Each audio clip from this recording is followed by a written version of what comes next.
¿Quiénes, les voy a volver a recordar, quiénes tienen su lista de 5 personas? Ok, miren, ténganlas en mente ahorita, si tienen su lista en su celular o algo, saquen su lista, hermanos, vamos a empezar orando por ellos, ¿sale? Yo sé que muchos de ustedes ya comenzaron a orar por ellos y antes de comenzar con la escuela vamos a orar por ellos y porque Dios nos use también a nosotros, ¿sale? Ahorita vamos a comenzar con esto. Padre bendito, te damos gracias porque tú eres el Rey de Reyes y Señor de Señores. Estamos aquí reunidos en tu nombre porque tú hiciste una obra maravillosa en la cruz por el cual tú nos rescataste y nos salvaste de esa vida en tinieblas, Señor.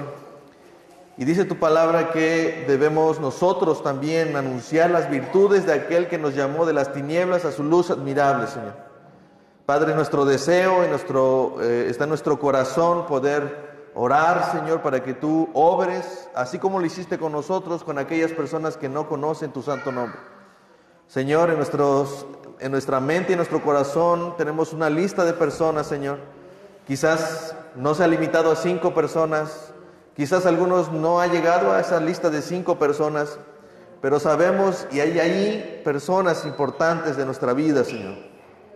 Familiares, Señor, amigos, personas importantes que están cerca de nosotros, personas con las que convivimos, con las que platicamos, Señor. Personas que al tener una comunión con ellos notamos que necesitan de ti, Señor, tanto como nosotros necesitamos de ti. Oramos por cada uno de ellos, Señor. A esa lista que tenemos, si tú conoces, Señor, antes de cualquiera, Señor, la ponemos delante de ti y es nuestro deseo, es nuestro anhelo, Señor, que tú los alcances, Señor. Que tus medios de gracia, Señor, que los lazos de amor con los que nos llamaste a nosotros sean también llamados ellos, Señor, y tú los atrapes, tú los llames, Señor. Convéncelos, Señor, en su corazón, convénceles de que necesitan de un Salvador. Y, Señor, haznos a cada uno de nosotros personas que están de manera oportuna delante de ellos, Señor. Haznos diligentes, haznos notar, ser sensibles a sus necesidades, Señor. Y ayúdanos que a través de una conversación, a través de alguna situación, Señor, tú nos envíes a ellos, Señor, a esta lista de personas. Oramos el día de hoy por cada uno de ellos, Señor, porque sabemos que tú nos enviarás a ellos también. Que tú nos estás capacitando, tú nos estás llamando, tú nos estás proveyendo de la palabra. Es tu Espíritu Santo que nos va a decir qué hablar y qué decirles a ellos, Señor. Pero capacítanos, llévanos a tu palabra. Haznos y convéncenos de lo que dice allí, Señor, para que de esta manera nosotros vayamos a ellos y convenzamos de quién eres tú, el único Dios verdadero. Rogamos por cada uno de ellos, Señor. Rogamos por los que son de nuestra familia, por los que son nuestros amigos, por los que son nuestros compañeros de trabajo, por los que son nuestros vecinos, por cada una de estas personas que están allí anotadas, Señor. Que se guardaron en nuestro corazón, Señor. Si están allí es porque están también en tu corazón, Señor. Y rogamos el día de hoy para que a través de estas enseñanzas, Señor, tú nos hagas útiles, Señor, para hacer tu obra, para llamar a la luz a los que están en tinieblas, Señor. Úsanos y haznos instrumentos útiles para tu gloria. Te lo rogamos en el nombre de Jesús. Amén. Bueno, vamos a continuar, hermanos, con esta serie. Recuerden al Dios no conocido. Y en esta ocasión vamos a ver el siguiente atributo, que es la ira de Dios. Ahora uno está diciendo, oye, ya bájale tantito, ¿no? Porque pues estamos viendo solamente la parte más difícil del carácter de Dios. Pero miren, este es el Dios al que adoramos, hermano. Si nosotros no conocemos al Dios que adoramos, probablemente estamos adorando a alguien que no conocemos en realidad. Y acuérdense, seríamos como los de Atenas, que eran supersticiosos, eran religiosos, creían cualquier cosa menos al único Dios verdadero. Entonces, hoy vamos a tratar otro tema, hermanos, que es la ira de Dios. Y algunos tienen la idea de que la ira de Dios no es tan consistente con la bondad de Dios. Este es un problema, hermanos, ¿sí? La ira es uno de los temas que quizás menos se predican, menos se enseñan, o se evitan mucho. ¿Por qué? Por la dificultad que tiene que nuestros oídos y nuestros corazones escuchen temas como estos.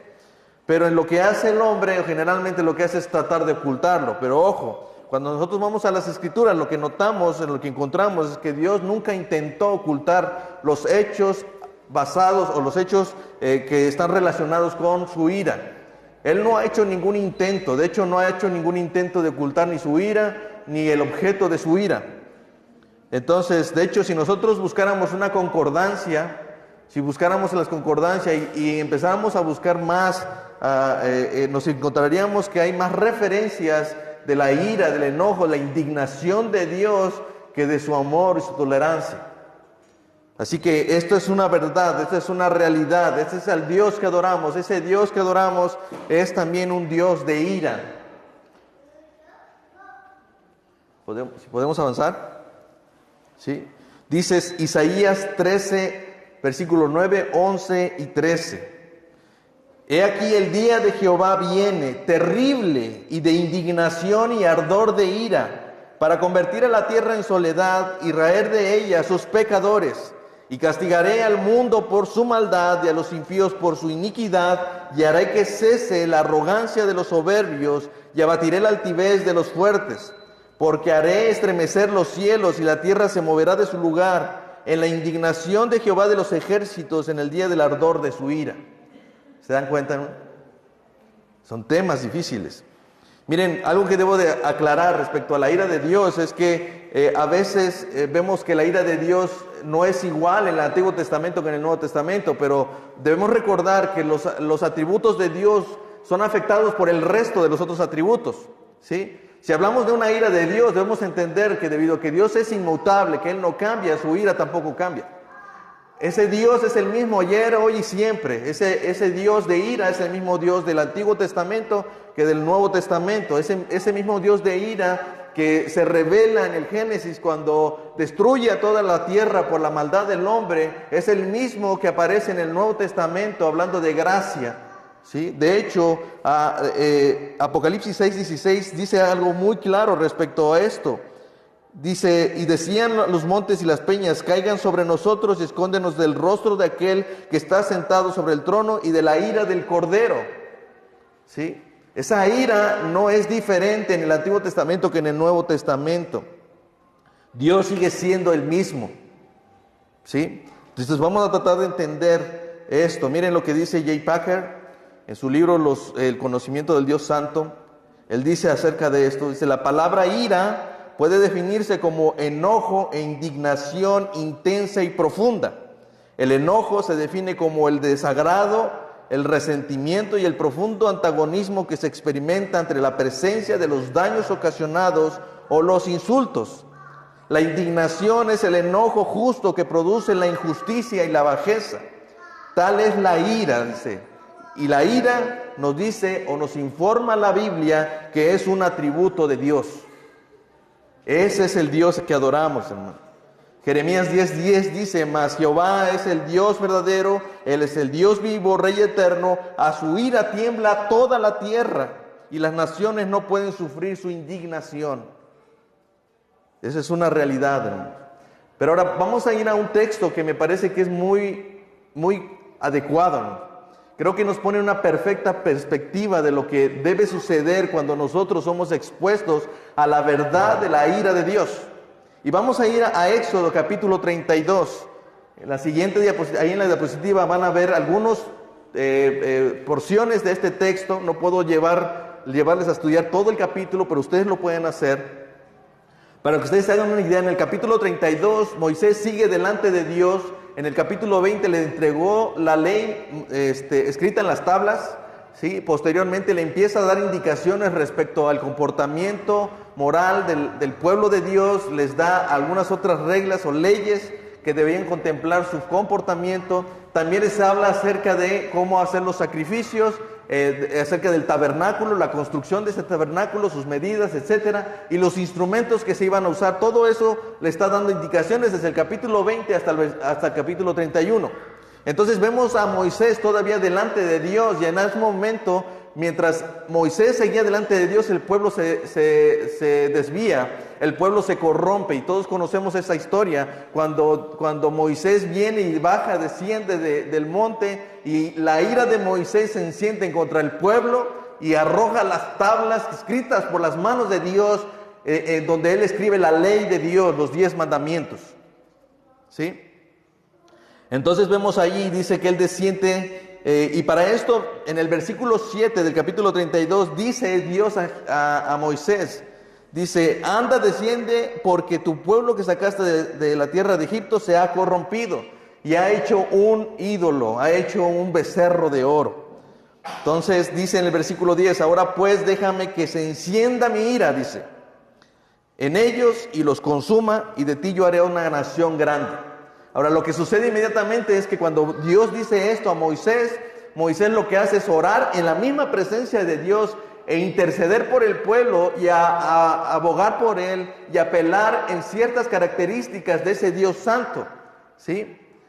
Él está reconociendo que la ira de Dios está presente, pero también está reconociendo en ese momento que ese Dios de ira también es un Dios de misericordia, porque Él apela a sus promesas que le hizo a Abraham, Jacob, Isaac, respecto a que iba a ser de ellos una nación grande, y entonces les dice, no hagas tal cosa. ¿Cómo este Dios iba a hacer tal cosa? Entonces, Él les dice, está bien, no lo voy a hacer, ¿sí? Sin embargo, Él desciende, dice allí, dice, aconteció que cuando él llegó al campamento y vio el becerro y las danzas, ardió la ira de Moisés y arrojó las tablas de sus manos y las quebró al pie del monte. Y tomó el becerro que habían hecho y quemó en el fuego y molió hasta reducirlo a polvo, que esparció sobre las aguas y las dio a beber a los hijos de Israel. ¿Se imaginan ese escenario? Quiero que vayan imaginándose ese escenario, hermanos.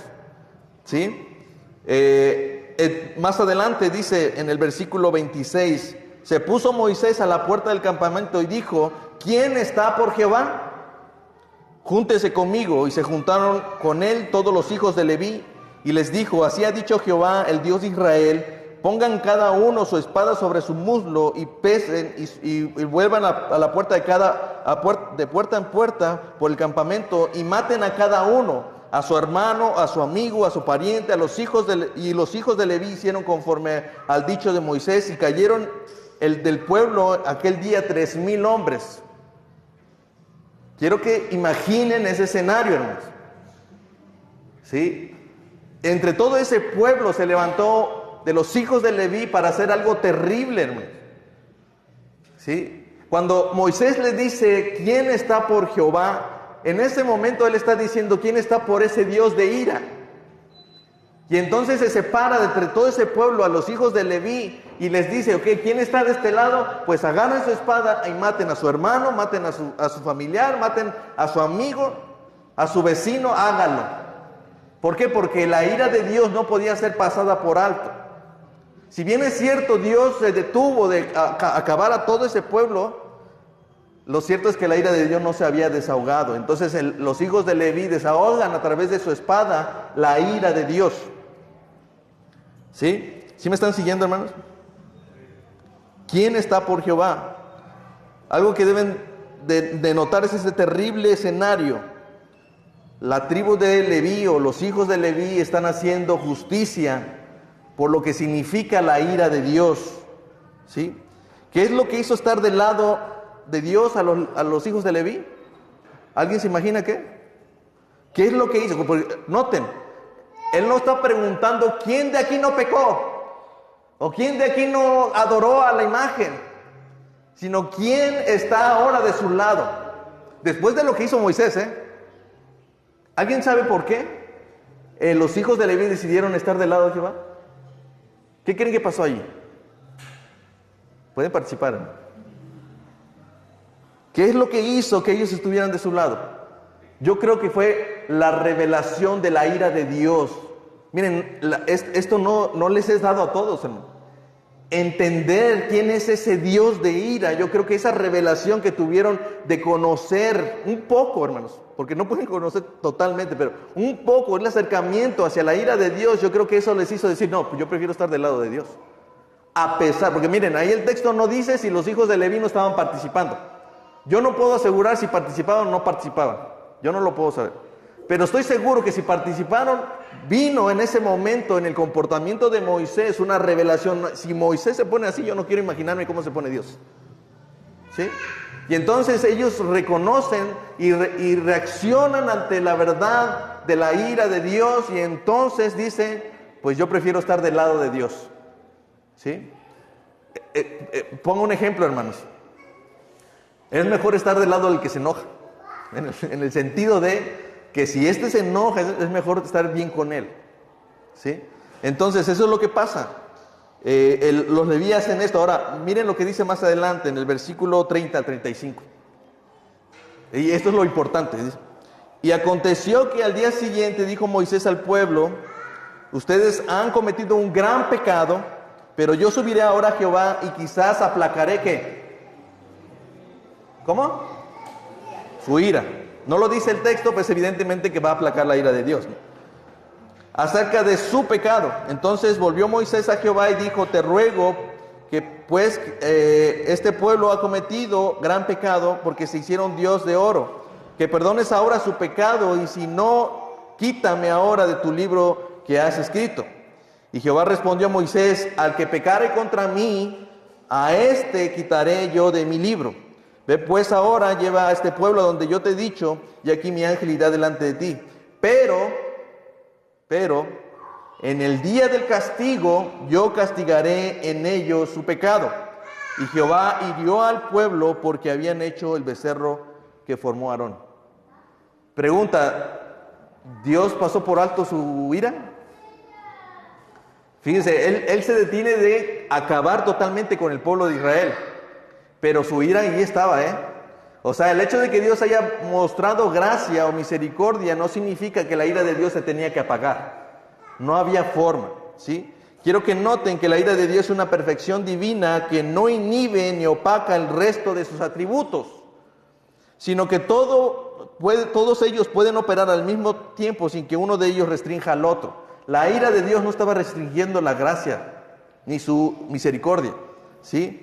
Y algunos podemos estar imaginando que cuando Dios se enoja con un hombre iracundo, un Dios iracundo. No, Dios no es un Dios iracundo, ¿sí? El que es iracundo se enoja, explota y reacciona ante su enojo. Pero Dios no es así, ¿sí? Algunos podrían imaginar ese Dios que es un Dios que se enoja y no puede ser misericordioso en ese momento, ¿sí? Una vez que actúa con gracia, ya pasa por alto su ira. No, no es así, hermano. Él sigue teniendo ira, ¿sí? ¿Por qué? Porque Él es un Dios de ira. Y vuelvo a repetir, hermanos, esa ira no es como la ira que obra en el hombre, ¿sí? En la ira del hombre no obra la justicia de Dios, dice Santiago. Entonces no va a responder de la misma manera. Dios no está actuando como que en un asunto de, bueno, está tan enojado que ahorita yo no quiero ser misericordioso, quiero tener bondad ni gracia. No, Dios está operando todos sus atributos a la vez. Y por eso, hermanos, es importante que nosotros no cometamos el error de mirar a Dios, que cuando está actuando con gracia, nos olvidemos de su ira. Porque eso pasa. Como nos está yendo muy bien, como la estamos pasando muy bien y todo está muy bien, entonces miren, es Dios de gracia. Ahorita no puede estar enojado conmigo. Y ahorita vamos a ver qué es esto de la ira de Dios. Arthur W. Pink dice en su libro Los atributos de Dios: la ira de Dios es tanto una perfección divina como lo es su fidelidad, poder o misericordia.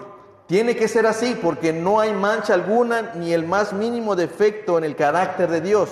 Sin embargo, lo habría si la ira estuviera ausente en él. La indiferencia al pecado es una mancha moral, y aquel que no odia el pecado es un leproso moral, ¿sí? ¿Qué es lo que está diciendo aquí? La ira de Dios es un atributo de Dios, tan importante como su fidelidad, su poder o misericordia, ¿sí? Es más, es necesario que la ira de Dios sea parte de su atributo, de su carácter, de sus características.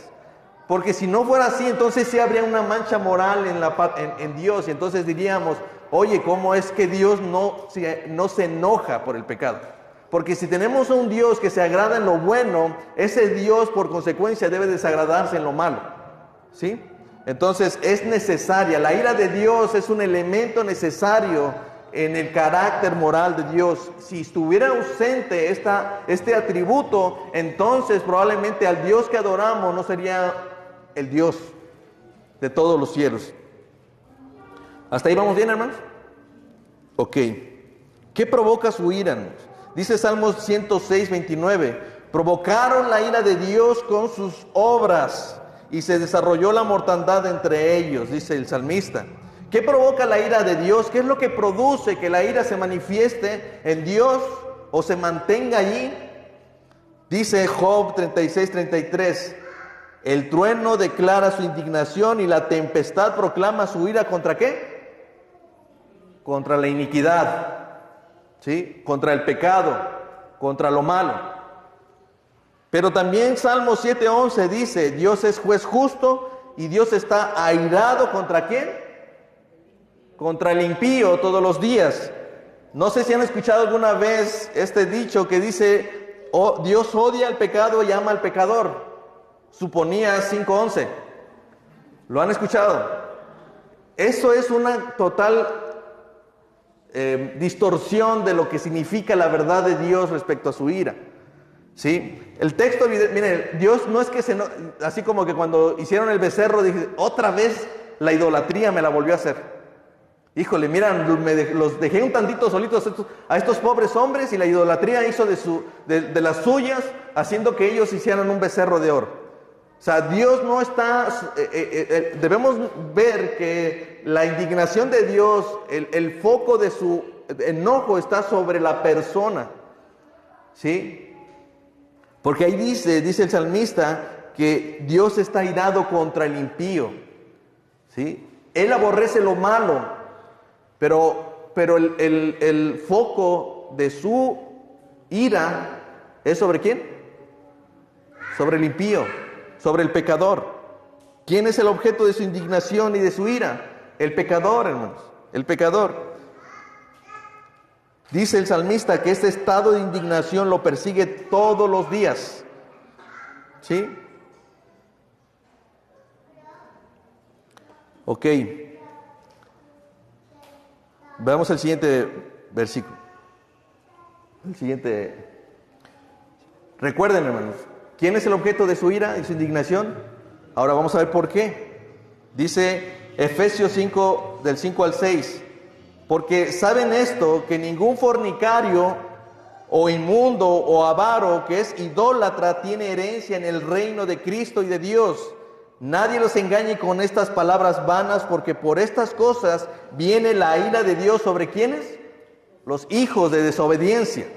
Noten cómo la Escritura les llama a los que se mantienen en un estado de pecado, haciendo fornicación, adulterio, lo que sea, hermano, idolatría, se mantienen en ese estado. Dios no está peleado contra la idolatría solamente, sino contra el idólatra. Dios no está molesto por el adulterio, sino con el que comete el adulterio. Dios no está molesto y ofendido por la fornicación, sino por el fornicario. ¿Sí me explico? De tal manera que les dice que les tiene que llamar hijos de desobediencia, porque su estado continuo es el mantenerse en su pecado. Colosenses 3, 5, 6 dice algo similar. Hagan morir pues lo terrenal en ustedes. ¿Qué cosas? Fornicación, impureza, pasiones desordenadas, malos deseos y avaricia, que es idolatría. Cosas por las cuales la ira de Dios viene sobre los hijos de desobediencia. ¿Se dan cuenta? ¿Por qué dice la Escritura que Dios es un juez justo y que Él está irado contra el impío todos los días? Porque su estado de maldad se mantiene todos los días. Ahora, si tú dejaras de pecar hoy, eso no significa que la ira de Dios ya se acabó, ¿no? ¿Sí? Él todavía va a demandar una venganza. Ahorita vamos a ver eso, ¿sí? Pero para que se entiendan, 1 Corintios 6, 9, 11 dice, ¿no saben que los injustos no heredarán el reino de Dios? ¿No es lo que acaba de decir en ese momento en Efesios y en Colosenses? No se equivoquen, ni los fornicarios, ni los idólatras, ni los adúlteros, ni los afeminados, ni los que se echan con varones, ni los ladrones, ni los avaros, ni los borrachos, ni los maldicientes, ni los estafadores heredarán el reino de Dios. ¿Se dan cuenta que en la lista Él no está diciendo, no se equivoquen, la idolatría no entrará en el reino de Dios? Miren, ni la idolatría, ni el adulterio, ni los ladrones, ni el robar, ni la avaricia, ni la borrachera. No está diciendo que en quien no va a entrar al reino de los cielos sea la borrachera o la mentira, no, sino ¿quién?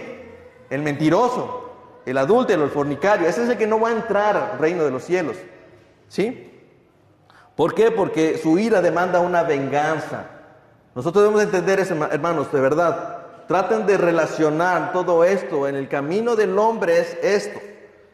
Si delante de Dios nuestro pecado nos hace recordar, ¿sí? A pesar de que estamos bien, a pesar de que tenemos un trabajo, a pesar de que estamos siendo beneficiados de la salud, de cosas buenas, no se nos debe de olvidar que el pecado que hemos cometido nos hace estar en una condición, un estado diario. El pecado nos acarrea la ira de Dios todos los días, y aunque dejemos de pecar ahora, ¿sí? Dejáramos de cometer por cualquier situación un pecado, la ira de Dios no se ha desarraigado, la ira de Dios no se ha quitado, ¿sí? Miren, y esto demanda una venganza. Si bien es cierto, ahorita no estamos pagando las consecuencias de nuestro pecado, lo cierto es que Dios demanda una venganza, y en algún momento Él va a buscar a sus enemigos, como dice, por ejemplo, Nahum 1, versículo 2 y versículo 6.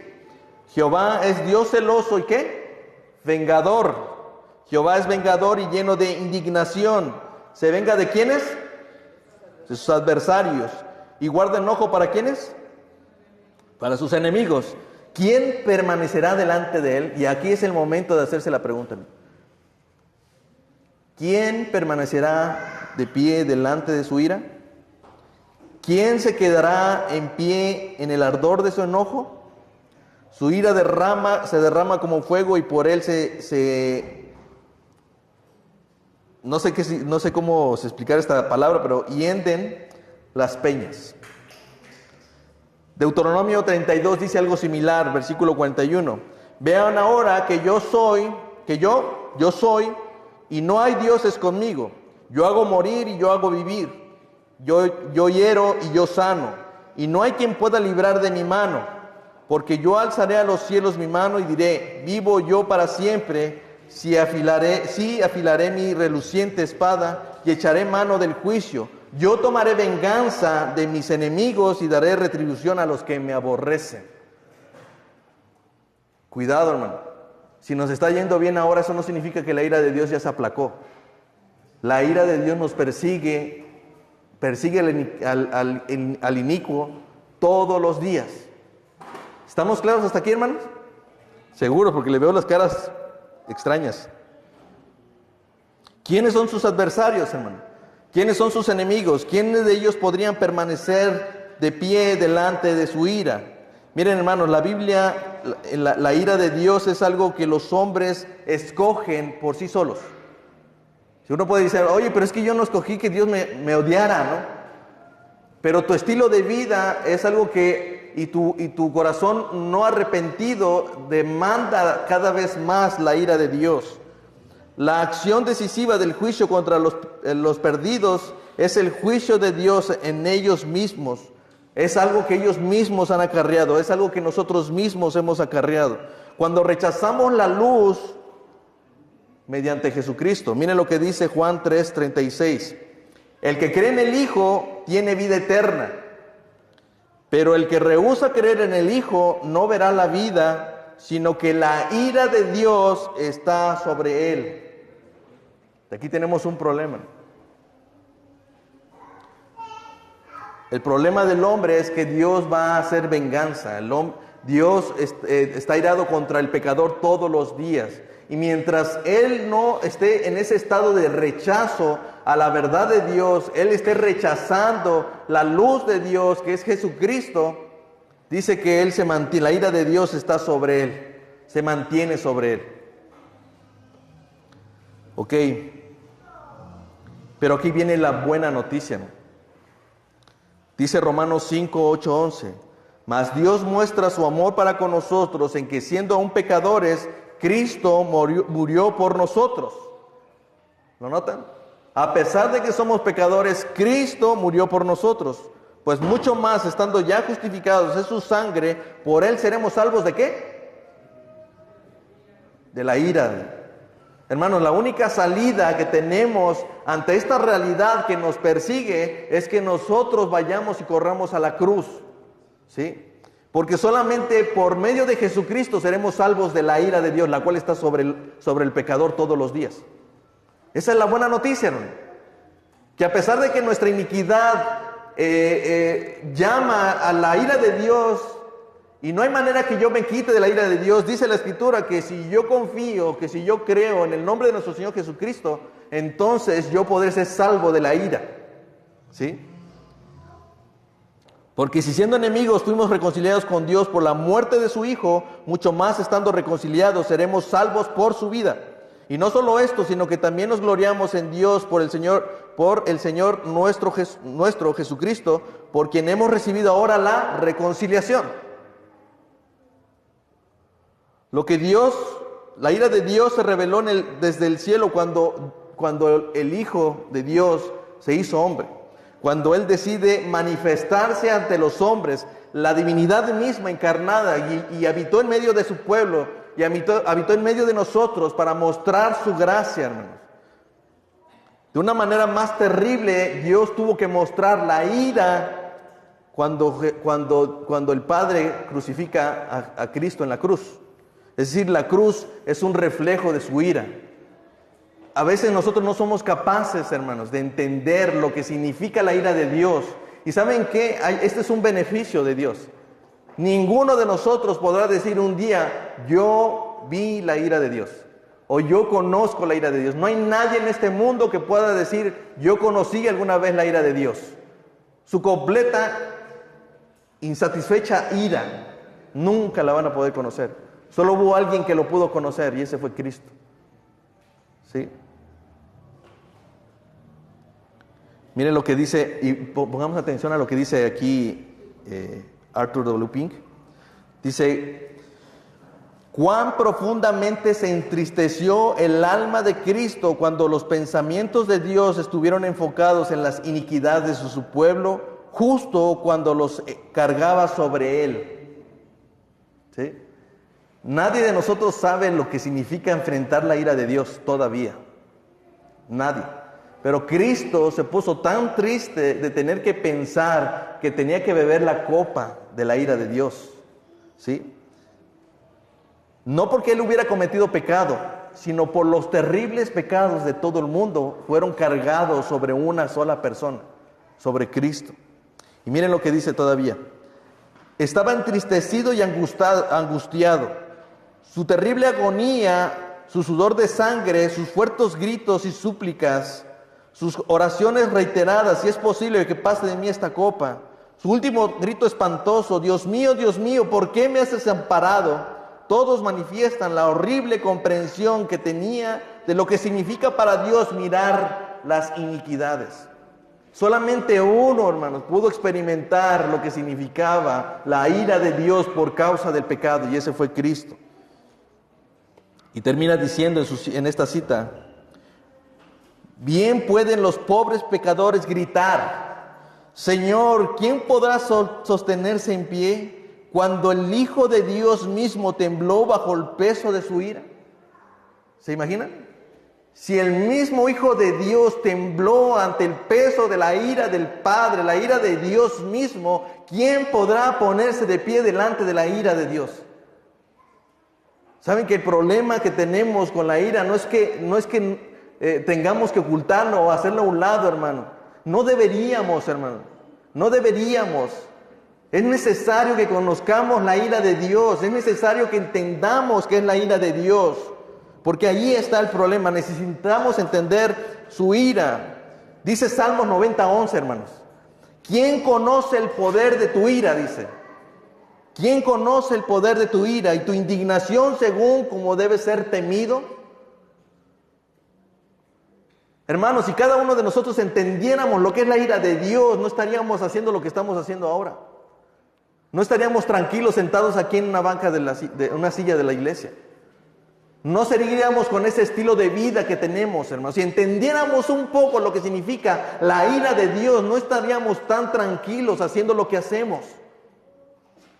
¿Quién conoce el poder de tu ira? Solamente Cristo lo conoce. Y tu indignación según debe ser temido. Hay alguien, de verdad, hermanos, es imposible que nosotros podamos tener temor de Dios debidamente porque no entendemos la ira de Dios. ¿Quieres entenderla? Mira la cruz. Y cada vez que vayas a los evangelios y leas una y otra vez, Cristo murió en la cruz, Él fue sacrificado por nosotros. Recuerda la pasión con la que Cristo murió en la cruz, la manera en que Él derramó su sangre en la cruz. Cada espina clavada en su frente, cada latigazo, cada aspecto que lastimó a nuestro Señor Jesucristo nos debe de hacer entrar en un significado de lo que es la ira de Dios. Porque si nosotros no lo entendemos, hermanos, ¿cómo podemos tener un temor reverente a ese Dios? ¿Cómo? No es posible. ¿Quién puede conocer la ira de Dios? La ira de Dios es insondable, es tan profunda y es muy difícil de comprender. ¿Podrá alguien entender la ira de Dios y quedarse como está? Sí, de verdad, hermano. Es decir, que si tú no sigues en ese estilo de vida y esa conducta, tú lo que debemos hacer es, probablemente no entiendo lo que significa que Dios esté enojado. Pero la cruz refleja la ira de Dios. Allí desahogó toda la ira sobre los pecadores en una sola persona, en Cristo Jesús. Si no logramos entender lo que es la ira de Dios, lo que significa la indignación de Dios por nuestros pecados, si no logramos dimensionar su ira, nunca lograremos entender lo que hizo Jesús en la cruz. Nunca podremos comprender ni valorar lo que hizo el Señor por nosotros. Probablemente no debería de ser así, pero imagina el ser que más amas en este momento. Imagina a la persona que más amas en este momento y viendo a esa persona que más amas tomando tu lugar, ¿sí? Cuando debía ser tú muerto, esta persona viene y dice, yo voy a tomar tu lugar. Y no solamente lo ves morir, lo ves sufrir. ¿Te quedarías como si nada? ¿O te impactaría ver la manera en la que esa persona que tanto amas está muriendo por ti? Por tanto, hermanos, huye de la ira venidera, como dice Jesús. No supongas que este mensaje es para otra persona. Si es necesario, considera esto es para ti.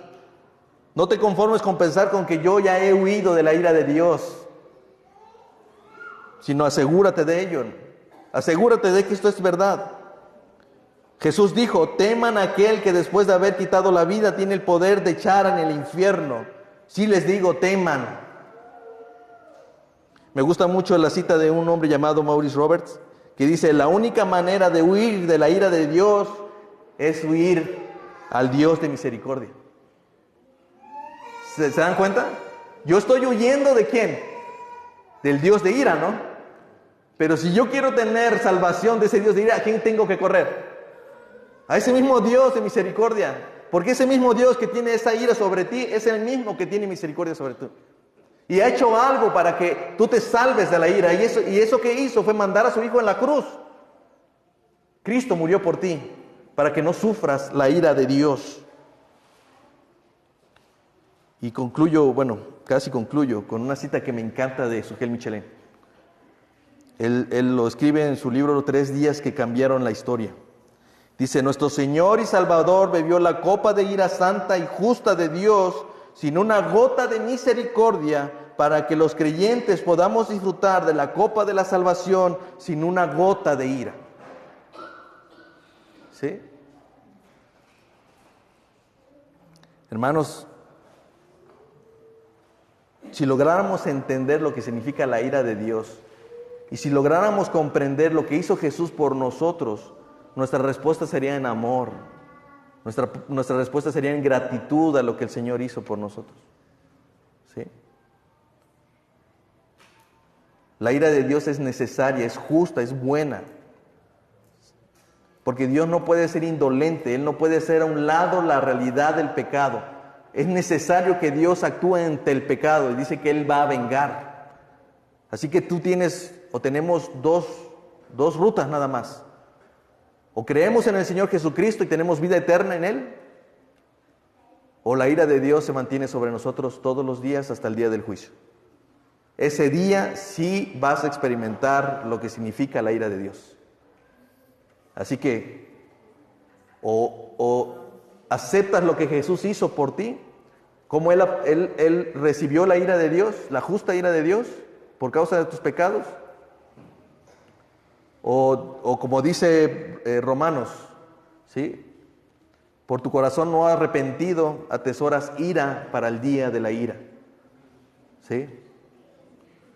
Solo tienes esas dos. Entonces, para concluir, hermanos, si en realidad creemos que la ira de Dios es un atributo bueno, debemos adorar a Dios, hermano, pero también debemos dejar lugar a su ira. Dice Romanos 12, 19, 21. No se venguen ustedes mismos, amados míos, sino dejen lugar a la ira de Dios, porque escrito está, mía es la venganza, yo pagaré, dice el Señor. Así que si tu enemigo tuviera hambre, dale de comer. Si tuviera sed, dale de beber. Pues haciendo esto, ascuas de fuego amontonarás sobre su cabeza. No seas vencido de lo malo, sino vence con el bien el mal. ¿Sí? Si tú crees en la justicia de Dios, dale lugar a la ira de Dios. No tomes venganza por tu propia cuenta. No hagas las cosas como tú piensas que vas a resolver las cosas. Dale tiempo al Señor. ¿Sabes por qué? Porque así lo hizo contigo, así lo hizo conmigo. ¿Sí? Dios debía derramar su ira sobre nosotros. ¿Y qué estamos? Estamos en una iglesia, hermano. Estamos escuchando su evangelio. Y el día que Él vuelva, no iremos a condenación, sino a vida eterna, hermano. Amén. Vamos a orar. Bendito Padre, te damos gracias, Señor, por este tiempo, por tu enseñanza, por lo que tú nos pones delante de nuestros ojos. Ayúdanos a entender tu ira, Señor. A entender que tu ira demanda un castigo, demanda venganza. Y ciertamente nosotros hemos provocado tu ira, Señor, con nuestras obras. Hemos provocado con nuestros pecados esa ira, esa indignación. Y quizás no somos capaces de entender lo profundo que es ser el objeto de tu ira, Señor. Pero te agradecemos tanto que nos hayas mostrado tu ira a través de nuestro Señor Jesucristo, que a través de Él nosotros podemos librar ese Dios de ira con ese Dios de misericordia. Ayúdanos a entender para que podamos valorar lo que Cristo hizo en la cruz, que Él recibió toda la furia, todo el furor de tu santidad y tu justicia, que toda la ira fue cargada sobre una sola persona y ese fue Cristo. Cuando no entendamos lo que significa tu ira, haznos mirar la cruz y mirar el sacrificio y el sufrimiento de nuestro Señor Jesucristo por causa de nuestros pecados. Pero también haznos adorarte y glorificarte, porque tu ira fue satisfecha en la cruz. Porque Jesús dijo, consumado es. Y tú nos has dado ahora entrada al trono de gracia y nos permites esperar en confianza la redención, la salvación y la vida eterna, Señor. Padre, rogamos por cada uno de los que hemos anotado en nuestra lista, Señor, para que tú los salves de tu ira, Señor, para que tú los llames de sus tinieblas a tu luz admirable, Señor. Apártalos del pecado, apártalos de la inmundicia, apártalos de las malas obras, Señor, porque ciertamente tu Escritura dice que ninguno de ellos podrá entrar al reino de los cielos, Señor. Mas por Cristo podemos ser salvos, mas por Cristo podemos entrar. Así que ayúdanos a confiar y a valorar, Señor, lo que Cristo hizo por nosotros en la cruz, y en respuesta a ello, como un deseo de amor y como un fruto de nuestra salvación, aprendamos, Señor, a no tomar justicia por nuestras propias manos, sino a esperar en ti, pues dice tu palabra que tuya es la venganza y tú pagarás, Señor. Gracias te damos porque tú pagaste en la cruz por la venganza que nos perseguía. Y en la cruz nos liberaste de tu ira, Señor. En el nombre de Jesús oramos. Amén.